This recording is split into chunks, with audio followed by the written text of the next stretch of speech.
27. Kita ke informasi seputar COVID-19, pemirsa. Juru bicara Satgas Penanganan COVID-19 menyatakan kasus positif COVID-19 naik 36,1% pasca libur Lebaran. Adapun 5 provinsi penyumbang kenaikan kasus tertinggi yakni Jawa Barat, DKI Jakarta, Sumatera Barat, Jawa Tengah, dan Aceh.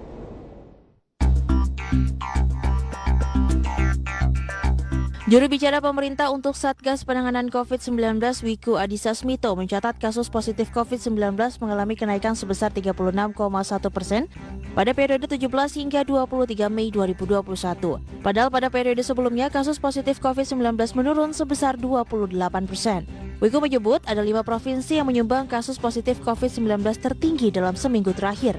Kelima provinsi tersebut yakni Jawa Barat naik sebesar 2.221 kasus, DKI Jakarta 1.240 kasus, Sumatera Barat 959 kasus, Jawa Tengah 949 kasus, dan Aceh 561 kasus. Selain kasus positif, kematian COVID-19 juga meningkat yaitu sebesar 13,8%. 5 provinsi yang mengontribusi kematian COVID-19 tertinggi adalah Jawa Barat 41 kasus, Sumatera Barat 27 kasus, Sumatera Selatan 26 kasus, Aceh 24 kasus, dan Jawa Tengah 23 kasus. Kenaikan kasus positif mingguan sebesar 36,1% yang diikuti dengan kenaikan kasus kematian sebesar 13,8% dan penurunan kasus kesembuhan sebesar 2,7% dibandingkan minggu sebelumnya. Kenaikan kasus positif yang cukup signifikan ini terjadi 1 minggu setelah periode libur Idul Fitri.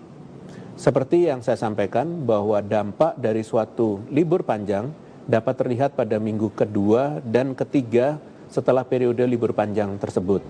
Wiku menambahkan kenaikan kasus positif di berbagai daerah mulai terjadi akibat kegiatan halal bihalal, ibadah tarawih, dan perjalanan mudik yang dilakukan masyarakat. Dari Jakarta, Tim Liputan, IDEXION.